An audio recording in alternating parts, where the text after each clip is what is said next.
Why my Kamala Harris parody video went viral. Mr. Reagan. By now, everybody knows that I used AI to produce my viral Kamala Harris campaign ad parody.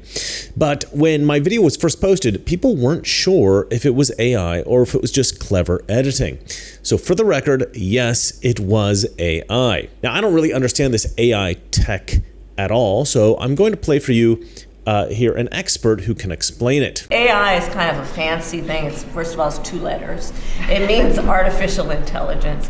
But ultimately what it is it's about machine learning. And so the machine is taught.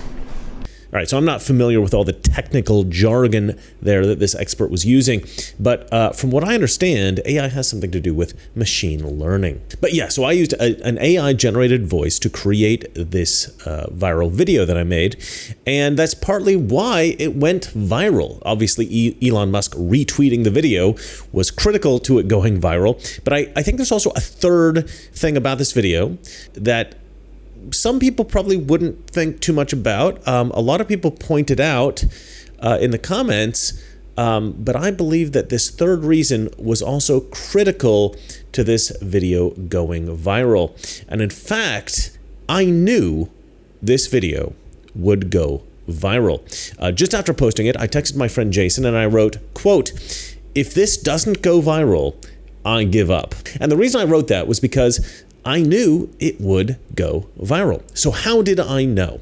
Well, I'm going to break down exactly how I made this video and how I knew it would go viral in one moment. First, of course, I have to sell you something. Today, I want to share with you my top choice for a copper investment, World Copper Limited, which trades under the symbol WCUFF. Disseminated on behalf of World Copper Limited, on screen with the ticker symbols TSXV, WCU, OTCQB, WCUFF. World Copper is a leading company with premier copper resources in the USA and Chile. They have 2 major projects, the Zonia project in Arizona and the Escalantes project in Chile. The Zonia project, just 160 kilometers from Phoenix, has an impressive net present value of $447 million using $4 copper. The Escalantes project boasts a significant resource estimate with great expansion potential. With the world shifting toward electrification, the demand for copper is skyrocketing, and electric vehicles contain up to a mile of copper wiring. This weighs over 130 pounds. Compare that to only 50 pounds in a traditional internal combustion car. From smartphones to EVs, copper is essential, and World Copper is right at the forefront of this boom. What sets World Copper apart is their commitment to environmentally responsible mining.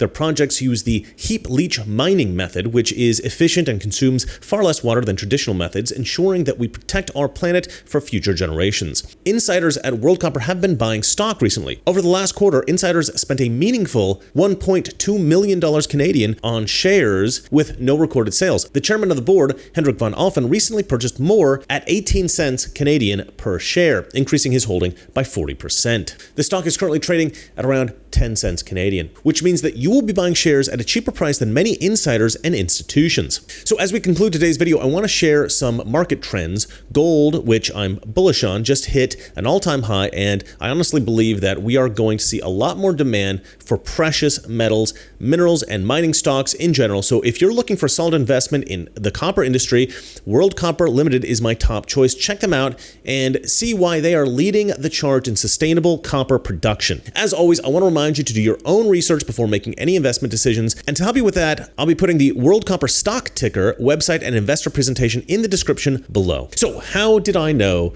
that this video would go viral? Simple. I told the truth. The thing about these parody videos, and I've produced 4 now, is that I'm actually making these politicians honest. When I use the AI to make Kamala say something, I always have her say something that we're all thinking. I was selected because I am the ultimate diversity hire. I get it. I'm unlikable. I'm inauthentic. I say crazy shit. Now, the fact that we're both radical communists is a slight problem. The reason that it's parody is not because the stuff that's being said isn't true, but rather because it's so brutally honest that no politician would ever say such things. And they certainly wouldn't do so in a campaign video. And that's why it's funny. In fact, with each video, the most common comment was, This is not a parody. Everything in this video is true. And for the third video, in which I have Obama explain to Kamala over the phone that she is the puppet and he is the puppet master. Listen, let's be clear. You are the puppet, and I'm the puppet master. Just call me Daddy. Big Daddy Barack. A surprising number of people commented, this conversation really happened verbatim. And a lot of people use that word verbatim, which I thought was kind of cool because it indicated that they didn't just think that I exposed the truth here, but that I exposed the truth with an exceptional level of accuracy. Look, I really appreciate all your comments in the comment section, so keep them coming. But look, let's watch through the first video, and I'm going to explain exactly what I was thinking in every moment of this video. I, Kamala Harris, am your Democrat candidate for president because Joe Biden finally exposed his senility at the debate. Thanks, Joe. Look, that's kind of, in American society, we are very polite. And so something like Joe Biden exposing his senility, and that's why Kamala Harris had to be, or somebody had to be chosen as the new candidate. That's not something that a lot of people will say openly. I know probably most of the people watching this video would say that, but most people in America wouldn't. So just that alone, I think, starting the video with that alone, I think was a bit of a shock. So I think for most people, just hearing Kamala Harris say that, especially because it's Kamala Harris, right? She would never say that. That was quite shocking. Another comment that I got on this video, especially with like the mainstream media, was that the Kamala Harris voiceover, AI voiceover, was extremely accurate. Again, 131, Hallie, million views. Yeah. It is a campaign video with this AI-generated voice. And Hallie, if you take a look at this, you really cannot tell the difference between this AI-generated voice and the vice president's voice itself. I actually wasn't happy with the AI when I posted this video. I wasn't 100% happy with the video. There were a couple of things that I thought were a bit off, and I was a little bit disappointed, but it was late at night, I was tired, and I just wanted to get this video posted and out. This sometimes happens when I make videos, and I thought, okay, it's not perfect, but it's good enough. And boy, was it good enough. Now, the thing about the AI here is it is really very good. And everybody wants to know the AI engine that I use, the AI voice program that I used. And let me just say, I do think that matters, but I don't think it matters quite as much as people think. I'm not going to be telling anyone what the program was because I don't want the mainstream media to like jump on this company and try to censor them or boycott them or regulate them or something. I would much rather not make them a target. I don't think it was really them anyway. I think with a lot of different voice AI companies, you could have produced this video, but I think it has a lot to do with how you fiddle with the AI program and try to get that voice perfect, right? It has as much to do with the artist creating the art as it does with the tools you use to create the art. So I think a lot of it was just me trying to make Kamala sound like Kamala, and that includes creating a script that sounded, at least to some degree, how she might talk. So I spent quite a lot of time just trying to make this perfect. And so, although I do think a lot of credit goes to the AI tool that I used, a lot of it was just time spent trying to perfect it. I was selected because I am the ultimate diversity hire. I'm both a woman and a person of color. So if you criticize anything I say, you're both sexist and racist. Okay, now this was important to me. When I made this video, it occurred to me, in fact, the original script is much longer, but I cut out all the stuff that was in the weeds politics or stuff that was a little bit maybe people wouldn't recognize. I wanted to keep this to the sort of main talking points, main criticisms of Kamala Harris and her kind of admitting to those criticisms. This idea that she's a diversity hire. This is obviously not something that she would ever admit. The idea that she was chosen because there's a sort of social shield that she has. If you criticize her, they'll call you racist, they'll call you sexist, right? I don't think that's going to work in 2024 anymore, but that is what the Democrats think when they bring in somebody like this. And everybody knows it, and not everybody is willing to say that out loud. And I wanted this video to be accessible not just to people who watch my show and who are really invested in American politics. I wanted this to be accessible to people who maybe just had a very cursory knowledge of American politics. I wanted people who didn't even know anything about politics at all to be able to say, that makes sense. So I tried to make the points in this video very simple, very digestible, and very clear. I may not know the first thing about running the country, but remember, that's a good thing if you're a deep state puppet. I had 4 years under the tutelage of the ultimate deep state puppet, a wonderful mentor, Joe Biden. Joe taught me rule number 1, carefully hide your total incompetence. Now, this is something that was a little bit, I would say, maybe new to people who don't follow politics, this idea of the deep state puppet. It sounds like a conspiracy theory. So that's why I repeated it twice, and I made it very simple. Kamala Harris is a puppet. Joe Biden is a puppet. And then I added the thing about the total incompetence because we all know that Joe Biden is totally incompetent and Kamala Harris is totally incompetent. Now, I could have talked a little bit about that incompetence, and I do a little bit later on, saying that she, failed on the border. But I didn't want to go into like a list of failures because it's supposed to be a quick, snappy video. It's a parody of a campaign ad.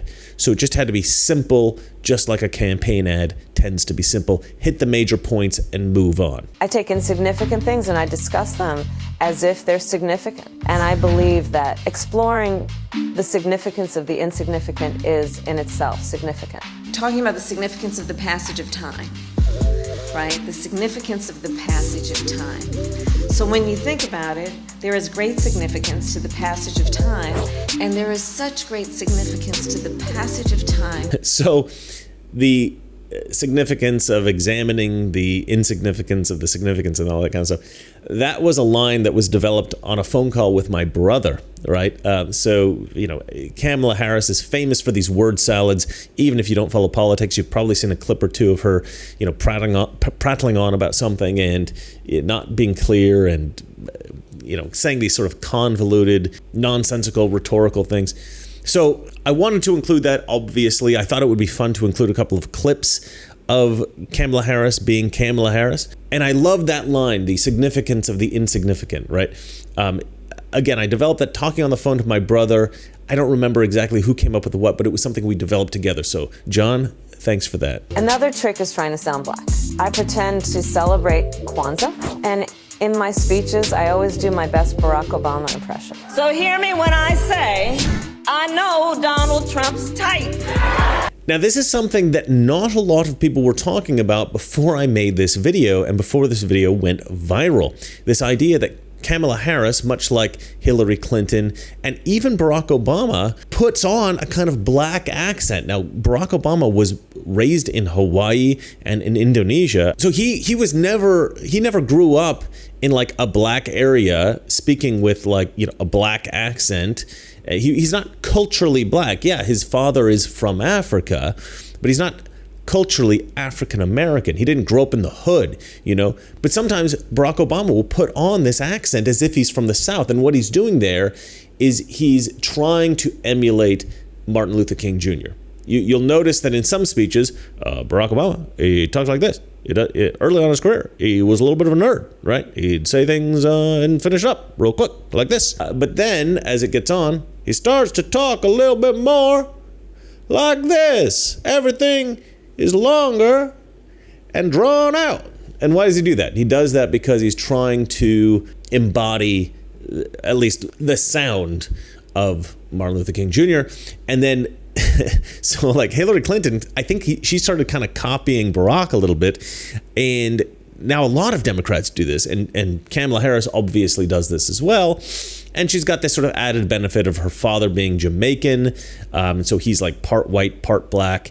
And so she's got some small percentage of black Jamaican, which again isn't African American, but she somehow has managed to get credit for that, or try to somehow identify that. She's like the Rachel Dolezal of vice presidents. She's not really black, but she pretends that she's an American, a black American, and that she grew up in that culture. She didn't grow up in that culture. She went to high school in Montreal, Canada, right? She's like the least black person ever. If you just listen to her speaking voice, she does not talk with this sort of Southern accent, this Southern black accent. She doesn't talk like that.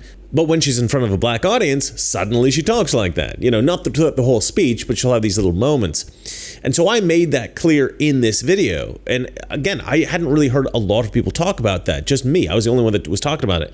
But now that's like a big thing. And I think it's at least in part due to the popularity of this video. And I'm quite proud of that because I think I kind of started that. Maybe I'm wrong. I don't know. You guys can tell me what you think in the comment section below. And okay, look, maybe my work addressing the root causes of the border crisis were catastrophic, but my knowledge of international politics is truly shocking. The United States shares a very important relationship, which is an alliance with the Republic of North Korea. It is an alliance that is strong and enduring. All right, so this video had been made popular on X before I made this parody video, this clip of her saying that we have an alliance with North Korea, which is hilarious. And so I wanted to throw it in there and to set it up. What better way to set it up than to show her incompetence with the border, right? Because she really was the border czar. She was set up by Joe Biden to take care of the border. And I genuinely believe, and I produced a video about this, that her incompetence on the border was not actually incompetence. I think that she sent, because the whole root causes thing, right? The root causes approach to slowing the illegal immigration to America was just to flood Central American countries with money. Now, what happens when government has a program, federal government has a program in which they flood something with billions of dollars? Well, a lot of that money just kind of disappears. Where does it disappear to? It disappears into the bank accounts of corrupt officials overseas, but it also disappears into the bank accounts of corrupt officials here in America. Now, this is just a theory, but I believe this is how Kamala Harris was caught up into the corrupt political machine. And what I mean by that is that in order to be acceptable to the powers that be, the deep state, you know, the different players in Washington, D.C., they need to have some control over you, right? Or they can't trust you. They need to be able to control you. So I think what they do sometimes is they'll say, all right, look, we're going to make you rich. We're going to get you tens of millions of dollars, maybe even hundreds of millions of dollars. You got to go along with this scheme. But then after you've gone along with the scheme, you know, then they control you because then they have the evidence against you that you took this bribe, you took this money, you know, you essentially extorted the American people. So I think that's how Kamala Harris got caught.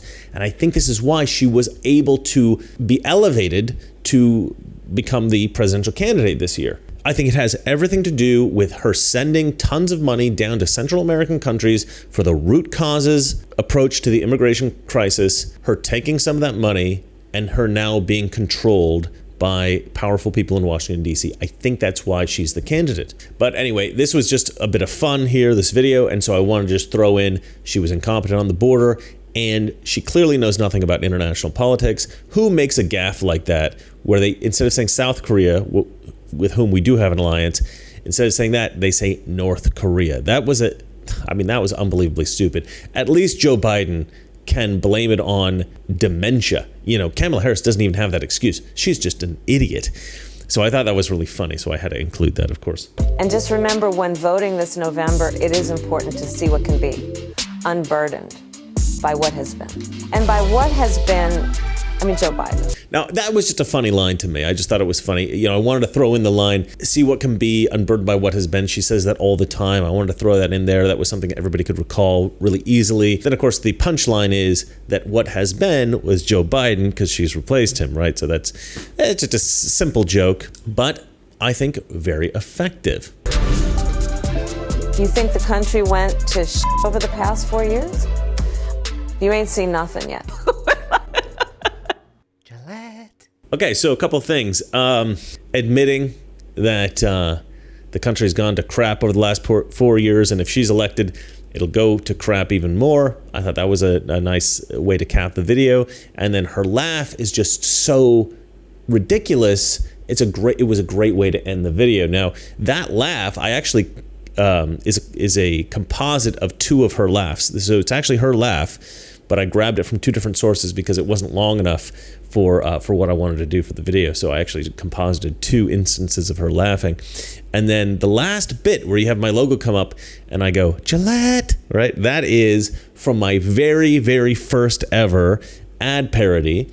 And it was an ad for Gillette in which they were essentially saying, men are evil, men are terrible, men are bad, you should be better, man, toxic masculinity, blah, blah, blah, blah, blah. I don't know if you guys remember that ad, but everybody's like, this is your primary, your target demographic that you're selling razors to. Why are you talking down to them? What kind of a stupid company are you?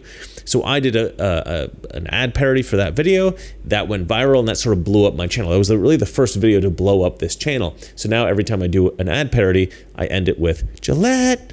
But ever since Elon Musk tweeted to Gavin Newsom about this viral video, that he has conferred with Professor Sugan Diesnitz and determined that parody is illegal in America, which was a hilarious response, by the way. Ever since he responded with that, I thought it would be funnier to have, to end it with that campaign message. They always end campaign ads with, which says, I'm Sugan Diesnuts and I approve this message. So that's how I end the later campaign ad parodies that I produced. So I have progressed beyond the Gillette ending, and I do apologize for the fans out there who love to hear that hilarious Gillette voice at the end of every video. All right, now if you're unaware of it, I actually did make a second Kamala Harris ad video. She put out a second ad, so I produced a second parody ad. And I actually wasn't going to do that, but because Gavin Newsom threatened to create a law banning parody videos with the use of AI voiceovers, I thought, well, screw this guy, I'm going to do another one. So I did another one, and a lot of people thought that that second video was even better than the first. So when you're done watching this, please go ahead and flip that on. And then I also did another video, my third parody video, and that is a video about Barack Obama endorsing Kamala Harris. So if you want to rewatch either of those and consider maybe what I was thinking when I made those videos, please go back and watch those on my channel here. All right, now go buy all of my fight merch at my Teespring store. I got these images in both black and white and in color. I absolutely love these designs. I'm quite proud of them. You know what? You support the channel. I'm not really making any money from these videos. You'd think that I would be, but I'm not making that much. So go ahead and or you can go on my Patreon and you can help me out there. And you know what, guys? Let's try to save the world.